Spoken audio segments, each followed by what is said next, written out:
అసలు ఈ సద్గురు ఈషా ఫౌండేషన్ ఎలా స్టార్ట్ అయింది, ఈషా ఫౌండేషన్ కి పునాది ఎలా మొదలైంది, ఇంతమంది జనాలని ఎందుకు ఈషా ఆకర్షిస్తుంది, సద్గురు అసలు ఈ ఈషా ఫౌండేషన్ ని బిజినెస్ కోసం స్థాపించాడా లేదా ఆధ్యాత్మిక కోసమా, అసలు ఆ సద్గురు గారి దగ్గర డబ్బులు ఉన్నాయా లేదంటే అసలు ఇదంతా తనకి ఎలా సాధ్యమైంది, అలాగే ఈషాలో ఉన్న ఆ ధ్యానలింగం ఏంటి, ఇంతకు ముందెప్పుడు ఈ ధ్యానలింగం గురించి వినలేదే, మరి ఇక్కడ ఎందుకు అంత ప్రత్యేకత, ఇటువంటి సహజంగా ఈషా గురించి అందరికీ కలిగే డౌట్స్ అన్నింటి కూడా ఈ వీడియోలో మనం క్లియర్ గా తెలుసుకుందాము. ఫస్ట్ చెప్తున్నాను, ఆల్రెడీ నేను సద్గురు ఎవరు అన్న దాని గురించి ఒక మంచి వీడియో అయితే చేశాను. ఆ వీడియోకి మంచి రెస్పాన్స్ కూడా వచ్చింది. మీరు ఈ వీడియో చూసిన తర్వాత ఆ వీడియోని చూడండి, లేదంటే ఆ వీడియో చూసిన తర్వాత ఈ వీడియో అయినా చూడండి. నేను ఆ వీడియో లింక్ మాత్రం డిస్క్రిప్షన్ లో ప్రొవైడ్ చేస్తాను. ఎందుకంటే ఆ వీడియో చూసిన తర్వాత అసలు మీకు సద్గురు ఎవరు, అసలు అతని గురించి అయితే ఒక క్లారిటీ మీకు వస్తుంది. అప్పుడు మీరు ఈ వీడియో చూసిన తర్వాత ఇంకా కొంచెం మీకు ఎక్కువ అర్థం చేసుకోగలరనమాట. నో ప్రాబ్లం, ఫస్ట్ ఈ వీడియో చూసినా కానీ ఆ వీడియో చూడొచ్చు. ఫస్ట్ అసలు ఇప్పుడు మ్యాటర్ లోకి వెళ్తే, ఫస్ట్ అయితే అసలు ఈ ఈషా ఫౌండేషన్ కి పునాది ఎలా పడిందో తెలుసుకుందాము. ఈ ఈషా ఫౌండేషన్ స్థాపకుడు ఎవరో మీ అందరికి తెలిసింది కదా, సద్గురు జగ్గి వాసుదేవ్ గారు. ఇది స్థాపించడానికి పునాది పడింది మాత్రం సెప్టెంబర్ 23, 1982 అనమాట. అవును, మైసూరులోని చాముండి హిల్స్ పై ఈ సద్గురు గారు కూర్చున్నప్పుడు సద్గురుకి ఒక అతీంద్రమైన ఆధ్యాత్మిక అనుభవం అయితే కలిగిందంట.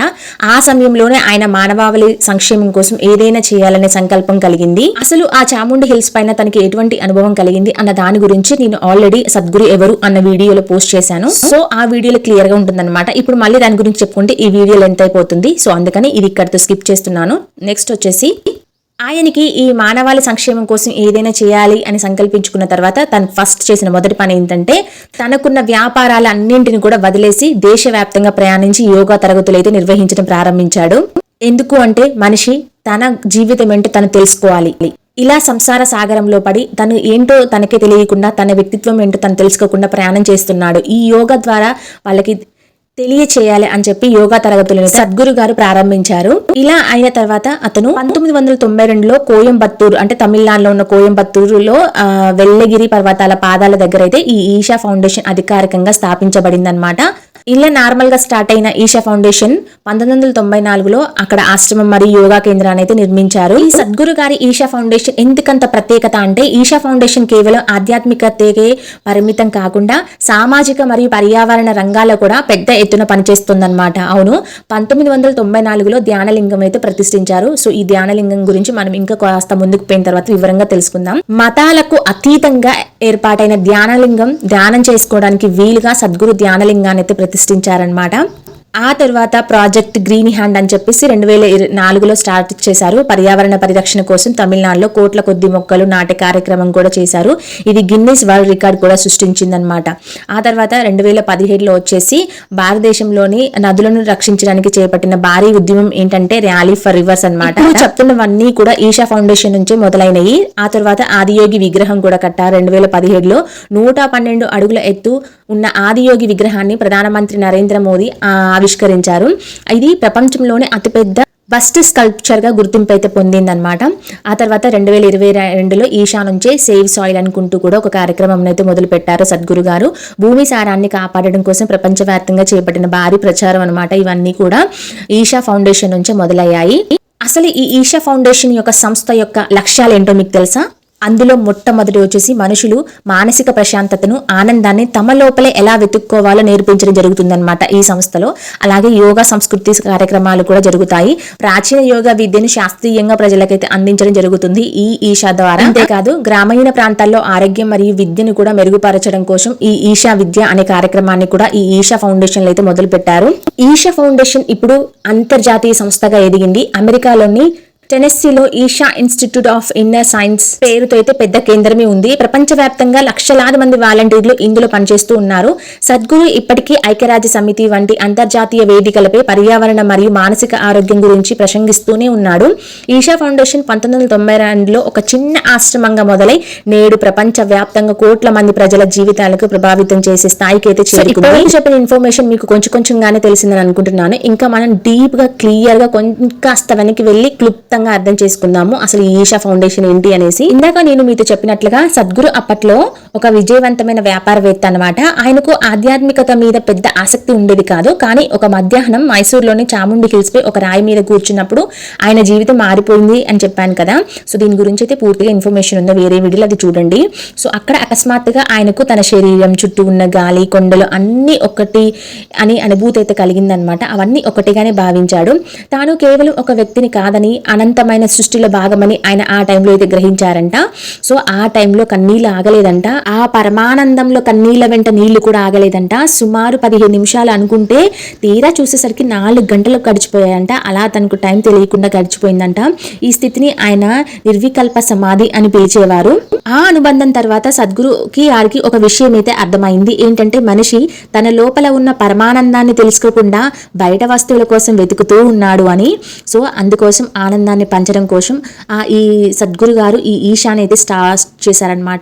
తనకు తగిన ఈ అద్భుతమైన స్థితిని ప్రపంచంలోని ప్రతి వ్యక్తికి అందించాలనే తపన ఆయనలో మొదలైంది. ఏ మతంతో సంబంధం లేకుండా కేవలం ఒక సాంకేతిక లాగా యోగాను ప్రజల్లోకి తీసుకువెళ్లాలని నిర్ణయించుకున్నారు. అందుకే దీనిని ఇన్నర్ ఇంజనీరింగ్ అని పిలుస్తూ ఉంటారనమాట సద్గురు గారు. ఈ ఇన్నర్ ఇంజనీరింగ్ అంటే మన శరీరాన్ని మనస్సును మనమే సరిగ్గా నిర్వహించుకోవడం అన్నమాట. అయితే దీనికి పునాది పడింది ఇదే ఈషా అన్నమాట. దీనికి పునాది పడింది ఎప్పుడంటే 1983 నుంచి 1992 మధ్యలో పడింది. సో ఫస్ట్ ఏం చేశారంటే 1983లో మైసూరులో కేవలం 7 వ్యక్తులతో తన మొదటి యోగా తరగతిని అయితే సద్గురు గారు ప్రారంభించారు. ఆయన ఈ తరగతులకు ఎటువంటి రుసుము కూడా తీసుకోలేదు. తన వ్యాపారం ద్వారా వచ్చిన ఆదాయంతోనే ఖర్చులైతే భరించేవారనమాట. ఆ తర్వాత తన మోటార్ సైకిల్ పై ఊరూరు తిరుగుతూ యోగా క్లాసులు చెప్తూ ఉండేవాడు. ఆ తర్వాత మెల్లమెల్లగా 1992లో తన శిష్యులతో కలిసి ఒక ఆధ్యాత్మిక కేంద్రాన్ని స్థాపించడానికి సరైన స్థలం కోసం వెతికారు. చివరిగా అయితే తమిళనాడులోని వెల్లింగిరి పర్వతాల వద్ద అయితే ఆయన ఒక ప్రాంతాన్ని నిశ్చయించుకుని ఆయనకు అక్కడ ఆ ప్రాంతం ఆకర్షణీయంగా కనిపించింది. సో అక్కడ కేవలం 13 ఎకరాల్లో ఒక చిన్న ఆశ్రమంగా ఈషా పునాది అయితే పడిందనమాట. ఈ నిర్మాణం వెనుక సద్గురు గారి కష్టం అంతా ఇంత కాదండి. అవును, ఆరంభంలో సద్గురు మరియు ఆయన శిష్యులు స్వయంగా మట్టి తవ్వి రాళ్ళు మోసి ఆశ్రమాన్ని అయితే నిర్మించారంట. ఆ తర్వాత ధ్యానలింగ ప్రతిష్టాపన చేశారు. ఇది ఎలా జరిగిందంటే సద్గురు ప్రధాన లక్ష్యం ఏంటంటే ధ్యానలింగను నిర్మించడం అనమాట. ఇది పూర్తి చేయడానికి ఆయనకు దాదాపుగా 3 ఏళ్ల కఠినమైన ఆధ్యాత్మిక ప్రక్రియ అయితే పట్టింది. 1999లో ఇది పూర్తయిపోయింది. సో ఇందులో ముఖ్యంగా పనిచేసింది ఎవరంటే వాలంటీర్ వ్యవస్థ అనమాట. అవును, ఈషా ఫౌండేషన్ పునాది వాలంటీర్ల మీదనే ఉందన్నమాట. ప్రతి పనిని భక్తితో చేయడం అంటే సూత్రం మీద వేల మంది తమ జీవితాలను అయితే అంకితం చేశారనమాట. సద్గురు గారు కేవలం ఒక గురువుగా కాదు, ఆధునిక సమాజానికి అర్థమయ్యేలా విజ్ఞాన శాస్త్రంతో ముడిపెట్టి యోగాను వివరించడం వల్లనే ఈషా ఫౌండేషన్ ఇంత తక్కువ సమయంలో ప్రపంచ వ్యాప్తంగా విస్తరించింది. ఇప్పటి వరకు ఇది పూర్తిగా విన్న వారికైతే ఒక డౌట్ వస్తుంది. ఏంటంటే ఈషా ఫౌండేషన్ కోసం 13 ఎకరాల స్థలాన్ని కొన్నాడా? అంత డబ్బు సద్గురు గారి దగ్గర ఎక్కడిది అనే డౌట్ అయితే వస్తుంది కదా. అవును, సద్గురు జగ్గి వాసుదేవ్ గారి ఈషా ఫౌండేషన్ కోసం ఏకంగా 13 ఎకరాల స్థలాన్ని అయితే కొన్నారనమాట. మరియు ఆశ్రమ నిర్మాణానికి అవసరమైన నిధులు ఎలా వచ్చాయి అనే దాని గురించి ఇప్పుడు మనం వివరంగా తెలుసుకుందాము. ఆధ్యాత్మికతలోకి రాకముందు సద్గురు ఒక విజయవంతమైన వ్యాపారవేత్త అని అందరికీ తెలిసిందే. సో దీని గురించి ఆల్రెడీ వీడియో చేశానని చెప్పాను కదా, అదైతే చూసేయండి. ఆయన పౌల్ట్రీ ఫామ్ అయితే చేశారనమాట. అలాగే కన్స్ట్రక్షన్ అంటే నిర్మాణ రంగంలో కూడా వ్యాపారాలు ఉండేవి. మైసూర్లో ఆయన మంచి లాభాలతో ఆర్జించే వ్యాపారాలు నడిపాడనమాట. సో తర్వాత ఆధ్యాత్మిక మార్గంలోకి వెళ్లాలని నిశ్చయించుకున్నప్పుడు ఆయన తన వ్యాపారాల ద్వారా సంపాదించిన మొత్తాన్ని కూడా ఆ ఆశ్రమానికి పునాదికి అయితే ఉపయోగించారు. ఆ తర్వాత 1983 నుంచి 99 వరకు సద్గురు కర్ణాటక మరియు తమిళనాడులోని వివిధ ప్రాంతాల్లో యోగా తరగతులు అయితే నిర్వహించేవారు. మొదట్లో కొన్ని తరగతులు ఉచితంగా చేసిన ఆ తర్వాత తరగతులకు హాజరయ్యే భక్తులు మరియు శిష్యులు అయితే స్వచ్ఛందంగా విరాళాలు ఇవ్వడం ప్రారంభించారు. ఆ డబ్బును ఆయన వ్యక్తిగత అవసరాలకు వాడుకోకుండా ఆశ్రమ స్థాపన కోసమే దానికి ఉంచారనమాట. అలాగే 1992లో స్థలాన్ని చూసినప్పుడు సద్గురు గారి దగ్గర అయితే ఉన్న డబ్బుతో ఆ స్థలాన్ని కొనడానికి పూర్తిగా సరిపోలేదు. అయితే ఆయన బోధనల వల్ల ప్రభావితమైన కొందరు సన్నిహితులు, శిష్యులు మరియు వాలంటీర్లు ముందుకు వచ్చి ఆర్థికంగా ఆ సద్గురు గారికి అయితే సహాయం చేశారంట. ఆ తర్వాత డబ్బు కంటే ముఖ్యంగా అక్కడ నిర్మాణ ఖర్చులు తగ్గడానికి కారణం ఏంటంటే శ్రమదానం. అవును, ఆరంభంలో ఆశ్రమంలోని భవనాలను ధ్యానలింగాన్ని నిర్మించడానికి సద్గురు గారితో పాటు వాలంటీర్లు స్వయంగా కూలీలు లాగా మారి రాళ్ళు మోసారంట, మట్టి తవ్వారంట. దీనివల్ల నిర్మాణానికి అయ్యే ఖర్చు చాలా వరకు తగ్గిపోయింది. ఈ ఈషా ఫౌండేషన్ ప్రారంభంలో ఎటువంటి కార్పొరేట్ ఫండింగ్ లేదా ప్రభుత్వ సహాయం అస్సలే లేదండి. సద్గురు గారు సొంత వ్యాపార ఆదాయం మరియు శిష్యులు ఇచ్చిన చిన్న చిన్న విరాళాలు మరియు వారి శ్రమశక్తితోనే ఈ పునాది పడింది. ఆ తర్వాత సద్గురు గారు ఈశాలో ధ్యానలింగ ప్రతిష్టాపన అయితే చేశారు. సో ఇప్పుడు ఈ ధ్యానలింగం గురించి మనం నార్మల్గా కొంచెం పైన అయితే తెలుసుకుందాము. సో నా నెక్స్ట్ వీడియోలో ధ్యానలింగం గురించి కూడా పూర్తిగా వస్తుందన్నమాట. సో అందుకోసం సబ్స్క్రైబ్ చేసిన నోటిఫికేషన్ మీద బెల్ ఐకాన్ క్లిక్ చేయండి. సో ధ్యానలింగం గురించి కూడా మనం పూర్తిగా తెలుసుకుందాము. సో ఈ ధ్యానలింగం గురించి తెలుసుకోవడం అంటే ఒక అద్భుతమైన ఆధ్యాత్మిక ప్రక్రియ అన్నమాట. ఈ ప్రక్రియ ఒక ఆధ్యాత్మిక ప్రక్రియ గురించి తెలుసుకోవడమే అవుతుంది. ఇది కేవలం ఒక గుడి కాదు, ఒక శక్తి క్షేత్రం అన్నమాట. సద్గురు దీనిని తన జీవిత లక్ష్యంగా భావించి ప్రతిష్ఠించారు. సో ఇప్పుడు మనం దీని గురించి ఇంకా వివరంలోకి వెళ్తే, లింగం అంటే రూపం అని అర్థం అనమాట. ధ్యానలింగం అంటే అత్యున్నతమైన శక్తిని ఒక రూపంలోకి బంధించడం అనమాట. సద్గురు మాటలో చెప్పాలంటే ధ్యానలింగం అనేది శక్తి రూపంలో ఉన్న ఒక గురువు అనమాట. అవును, సాధారణంగా లింగాలకి పూజలు అభిషేకాలు చేయడానికి ఉంటాయి కదా, కానీ ధ్యానలింగం కేవలం ధ్యానం కోసం మాత్రమే ఉద్దేశించబడింది. అయితే ధ్యానలింగ స్థాపన వెనుక ఉన్న అత్యంత కీలకమైన అంశం ఏంటో తెలుసా? ప్రాణ ప్రతిష్ఠ. ఇది మంత్రాలతో చేసేది కాదు, ప్రాణశక్తి ద్వారా చేసే ప్రక్రియ. మనిషి శరీరంలో ఉండే 7 చక్రాలను అంటే మూలాధార నుండి సహస్రారం వరకు ఒకే శిలలో అత్యున్నత స్థాయికి చేర్చి ఆ శక్తిని అక్కడ స్థాపించపరిచారనమాట. అందుకే అక్కడ కూర్చుంటే ఏ మతంతో సంబంధం లేకుండా ఎవరికైనా ధ్యానం సహజంగా కుదురుతుంది. అలాగే ఈ ప్రతిష్ఠ చేయడానికి సద్గురు గారికి దాదాపుగా 3 సంవత్సరాలు పట్టింది. ఈ ప్రక్రియలో ఆయన తన ప్రాణాలను పణంగా పెట్టారు. ప్రతిష్ఠ పూర్తయిన తర్వాత ఆయనకి శరీరం చాలా బలహీనపడి చావు అంచు వరకు వెళ్లారని ఆయన శిష్యులు చెప్తూ ఉంటారు. అలాగే ధ్యానలింగ నిర్మాణం వెనుక సైన్స్ అండ్ ఆధ్యాత్మిక కలయిక కూడా ఉన్నాయి. ఇప్పుడు దాని గురించి తెలుసుకుందాం. ధ్యానలింగం ఉన్న గుమ్మటం అంటే 33 అడుగుల ఎత్తు ఉంటుంది కదా, దీని నిర్మాణంలో సిమెంట్, స్టీల్ లేదా కాంక్రీట్ వాడలేదండి. కేవలం ఇటుకలు, ఇసుక, సున్నం మరియు మూలికా మిశ్రమాలను ఉపయోగించి కట్టారంట. ఇది 1000 ఏళ్ళైనా చెక్కు చెదరకుండా ఉండేలా నిర్మించబడింది. అలాగే ఈ లింగం 13 అడుగులు అంటే 9 అంగుళాల ఎత్తు ఉంటుంది. ఇది నల్లని గ్రానైట్ శిలలతో చేయబడింది అనమాట. దీనికి సమీపంలోనే శక్తివంతమైన స్త్రీతత్వాన్ని ప్రతిబింబించేలా లింగ భైరవి ఆలయాన్ని కూడా సద్గురు గారు ప్రతిష్ఠించారు. సో ఈ లింగ భైరవ ఆలయం గురించి, ఈ ధ్యానలింగం గురించి మరింత క్లుప్తంగా మనం నెక్స్ట్ వీడియోలో అయితే మాట్లాడుకుందాము. సో అందుకోసం సబ్స్క్రైబ్ చేసుకోండి.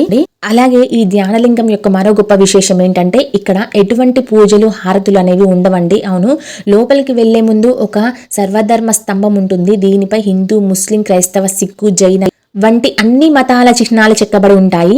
మీరు ఏ దేవుడిని నమ్మినా నమ్మకపోయినా అక్కడ కూర్చున్న ధ్యానం చేసుకోవచ్చు అనమాట. అలాగే ధ్యానలింగం లోపల సంపూర్ణ నిశ్శబ్దం ఉంటుంది. కేవలం నిశ్శబ్దంగా కూర్చుని ఆ శక్తిని అనుభవించడమే అక్కడ చేయాల్సిన పని. సద్గురు గారికి అసలు ఈ ధ్యానలింగాన్ని ఎందుకు ప్రతిష్ఠించాలి, ఈ ధ్యానలింగం ద్వారా ఆధ్యాత్మికతను ప్రజలలో ఎలా పెంచాలి అనేది అసలు ఆయనకి ఎలా తట్టింది అంటే, సద్గురు గారి గురువు ఎవరంటే శ్రీ పాలాని స్వామి అనమాట. ఆయన కలలో కూడా ధ్యానలింగాన్ని ప్రతిష్ఠించాలనే సంకల్పం ఉండేది. సో గత జన్మలో దీనికోసం ప్రయత్నించి చివరకు ఈ జన్మలో సద్గురు దీనిని పూర్తి చేశారు. భవిష్యత్తు తరాలకు ఒక గొప్ప ఆధ్యాత్మిక సాధనాన్ని అందించాలనేది ఆయన ఉద్దేశం అన్నమాట. సో ఆయన మాటలో చెప్పాలంటే ఏంటంటే, ధ్యానలింగం అనేది ఒక అద్భుతమైన ఎనర్జీ సెంటర్.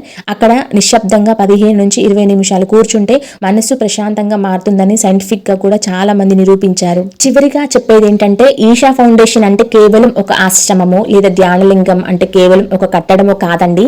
అది ఒక మనిషి తన పరిమితులను దాటి అనంతమైన సృష్టితో ఎలా మమేకం అవ్వాలో నేర్పించి ఒక లివింగ్ స్కూల్ అన్నమాట. అవును, సద్గురు అక్షరాల శూన్యం నుండి తన దగ్గర ఉన్న కొద్దిపాటి వనరులతో మొదలుపెట్టి నేడు ప్రపంచవ్యాప్తంగా కోట్ల మందికి ఆధ్యాత్మిక మార్గాన్ని చూపించారు. ధ్యానలింగం రూపంలో ఆయన ఒక అద్భుతమైన శక్తి క్షేత్రాన్ని మనకు అందించారు. అక్కడ ఏ మంత్రం అవసరం లేదు, ఏ పూజ అక్కర్లేదు. కేవలం నిశ్శబ్దంగా కూర్చుంటే చాలు ఆ శక్తి మీ ప్రాణాలను సృష్టిస్తుంది.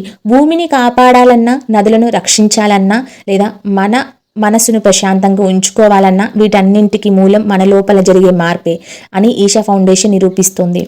మీరు ఎప్పుడైనా కోయంబత్తూరుకి వెళ్ళినప్పుడు ఆ వెల్లింగిరి పర్వతాల పాదాల వద్ద ఉన్న ఆ నిశ్శబ్దాన్ని ఒకసారి అనుభవించండి. అప్పుడు మీకు అర్థమవుతుంది ఆధ్యాత్మికత అంటే పారిపోవడం కాదు, మరింత చైతన్యంతో జీవించడం అని. అలాగే ఇంకా చాలా మందికి ఈ సద్గురు గారి గురించి డౌట్స్ అయితే వస్తూ ఉంటాయి. అయినా అంత చేసేదంతా బిజినెస్ గురించి చేస్తున్నారు ఇదంతా అని చాలా మంది కామెంట్ కూడా చేస్తున్నారు. సో నిజంగా సద్గురు గారు ఇదంతా బిజినెస్ లాగా చేస్తున్నారా లేదంటే ఆధ్యాత్మిక కోసం చేస్తున్నారా అనే దాని గురించి మన నెక్స్ట్ వీడియోలో వస్తుందన్నమాట. సో సబ్స్క్రైబ్ చేసుకోండి. నా ఛానల్లోకి ఫస్ట్ టైం సబ్స్క్రైబ్ చేసుకోండి. అండ్ అలాగే ఈ వీడియో నచ్చితే లైక్ చేయండి. Thank you for watching.